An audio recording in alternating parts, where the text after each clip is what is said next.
আসসালামু আলাইকুম। আমি অনামিকা। অনামিকা স্বপ্ন কুটিরে নতুন আরেকটি ভিডিও নিয়ে হাজির। আজকে আমি রান্না করব ভুড়ি। কে কে ভুড়ি পছন্দ করেন? আমি বেশিরভাগ মানুষকেই শুনি ভুড়ি, ও আমার ফেভারিট, আমার পছন্দ, আমার খুবই পছন্দ করি, আমার ঘরের সবাই পছন্দ করে। সেরকম আমিও ব্যতিক্রম না, আমার ঘরের সবাইও ভুড়ি খুব পছন্দ করে, আমার ছেলে মেয়ে সব, আমিও। তা আমরা ভুড়ি খুব পছন্দ করি। আর ভুড়িটা আমি রান্না করি কিভাবে সেটাই একটু সবাইকে দেখাচ্ছি। সবাই ভুড়ি রান্না করতে পারে, তারপরও আমি কিভাবে রান্না করি আমার মতো করে আমারটা দেখাচ্ছি। কে কীভাবে রান্না করেন আমাকে জানাবেন, আমিও আপনাদের মতো করে রান্না করে খাবো। অনেকে ভুড়িতে আলু কুচি করে দেয়, আমি অবশ্য কখনো আলু কুচি করে রান্না করে দেখিনি, তবে আমি খেতে দেখেছি অনেককে, যে অনেকে ভুড়িতে আলু কুচি করে দেয়, মানে ছোট ছোট টুকরা করে আলু কেটে ভুড়ির সাথে দিয়ে দেয়। আমি কখনো ওভাবে খাই নাই, তবে আমি চেষ্টা করব একদিন, রান্না করব, দেখব কেমন মজা হয়। অবশ্যই মজা হবে, মজার টেস্টি না হলে তো আর কেউ রান্না করে না। তো আমি বেশ খানিকটা পেঁয়াজ দিয়ে দিয়েছি তেল গরম করে, তারপরে অনেকগুলো আদা রসুন বাটা দিয়ে দিলাম। আমি আদা রসুন সব সময় ব্লেন্ড করে ফ্রিজে রেখে দেই, যখন তখন করি না, যখন সময় থাকে এগুলি করে ফ্রিজে রেখে দেই। আর আমি ভুড়ির মধ্যে যেই মশলাই দিব একটু মশলাটা বেশি পরিমাণে দিব, কারণ ভুড়িতে মশলা বেশি না হলে, মানে ভুড়ি, পায়া, গরুর গোশ, তারপরে খাসির গোশ, যেটাই রান্না করি সেটা মশলা কম দিলে ভালো লাগে না। আমি কাশ্মীরি লাল মরিচের গুঁড়ো দিয়ে দিচ্ছি চায়ের চামচের পরিমাণ, আমি এখানে 4 চামচ দিয়ে দিলাম। আর ধনিয়ার গুঁড়াও দিব এরকমই 4 চামচ 5 চামচ এরকমই দিব।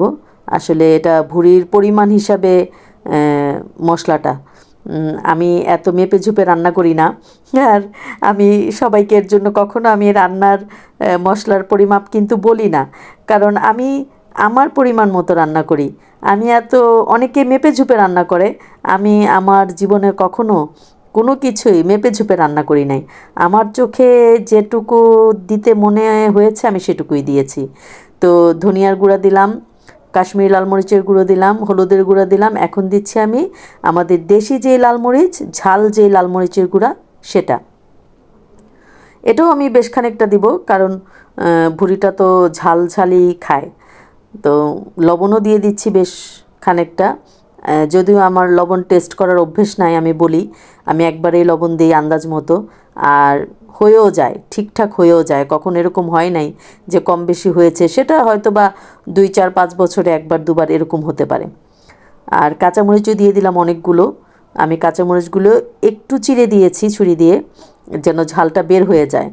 আর আমি গরম মশলা গুঁড়া নেই, এর জন্য আমি একটু ব্লেন্ড করে নিয়েছি। এখানে দারচিনি, এলাচি, তেজপাতা, লং, স্টার অ্যানিস, তারপরে আরেকটা কি দিয়েছি, গোলমরিচ, অল্প করে গোলমরিচ, মানে আমরা গরম মশলাতে যা যা দিই সেম অতটুকু দিয়েই, আমি গুঁড়া করার সময় হচ্ছে না, একটু শরীরটা অসুস্থ, তাই একটু ব্লেন্ড করে দিলাম। কারণ গোটাটা দিলে কি হয়, ভুড়িটা তো অনেক ভাজা ভাজা করতে হয়, কোনটা যে এলাচি কোনটা দারচিনি টুকরা হয়ে যায়, তখন দাঁতে লাগলে খাওয়ার সময় সবারই একটু খুব বিরক্ত, তাই আমি ব্লেন্ড করে দিয়েছি যেন কোনো ঝামেলাই না থাকে, রান্না করবো আরামসে খাবো, কোনো টেনশন নাই।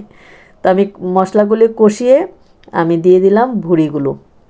আমি আরেকটা জিনিস দিয়েছি সাথে, সেটা হলো আমরা গরুর যেই, এটাকে কি বলি, আমরা বলি অবশ্যই ফ্যাপড়া, কলিজার সাথে যে একটা থাকে স্পঞ্জের মতো, ওইটা, ওটা আবার আমাদের ঘরের কারোরই আবার খুব একটা পছন্দ না, তো আমি কলিজা রান্না করলে কখনো ওটার সাথে দেই না। ওটা আমি এই যে ছিল, আমি ভুড়ির মধ্যে কুচি কুচি করে কেটে দিয়ে দিয়েছি, বোঝা যাবে না, খাওয়া হয়ে যাবে। আর নয়তো দেখা যায় ওটার বাসায় রান্না করা হয় না, কাউকে দিয়ে দিতে হয়, কারণ এটা রান্না করলে কেউ খায় না। তো আমি এটা একসাথে করে ভালো করে কষায় নিব, প্রথমে কষাবো, তারপরে বেশ খানিকটা পানি দিয়ে নিব। যদিও ভুড়ি তো আমরা মোটামুটি সিদ্ধ করেই এটাকে ছোট ছোট টুকরা করি, সিদ্ধ করে ক্লিন করি, প্রথমে তো ক্লিন করি, তারপরে আবার সেদ্ধ করি, সেদ্ধ করে আবারও ক্লিন করি, তারপরে ছোট ছোট করে কাটি। তো আমি এটা সেদ্ধ করে তারপরে কেটে নিয়েছি।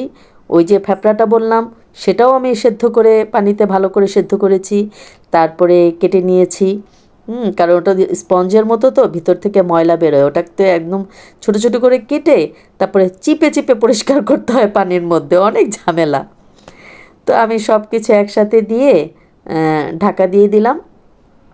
কষানো হয়ে গেলে তারপরে ওটা দেখে আমি পানি দিয়ে দিব। এটা অনেক পানি উঠেছে, ইসের থেকে ভুঁড়ি থেকেই অনেক পানি উঠে গেছে।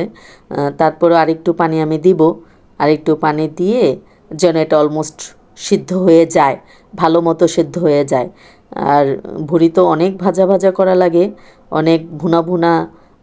অবশ্য অনেকে একদম ভাজা ভাজা করেও খায় না, আবার কেউ কেউ অনেক ভাজা না হলে পছন্দই করে না। এক একজনের এক এক টেস্ট। আমি দুই রকম করেই খাই, একদম ভুনা ভুনা করেও আমার কাছে ভালো লাগে, আবার একদম তেলের মধ্যে শক্ত না, মোটামুটি নরম যে ভাজাটা করে সেটা আমার কাছে ভালো লাগে। একদম শক্ত শক্ত ভাজা ভুড়ি আমার কাছে ভালো লাগে না।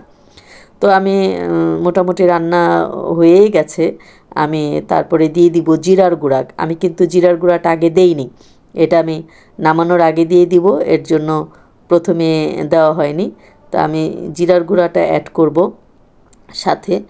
আর একদম ঠিকঠাক হয়েছে, আমি যেরকম চেয়েছি রান্নাটা ঠিক সেরকমই হয়েছে।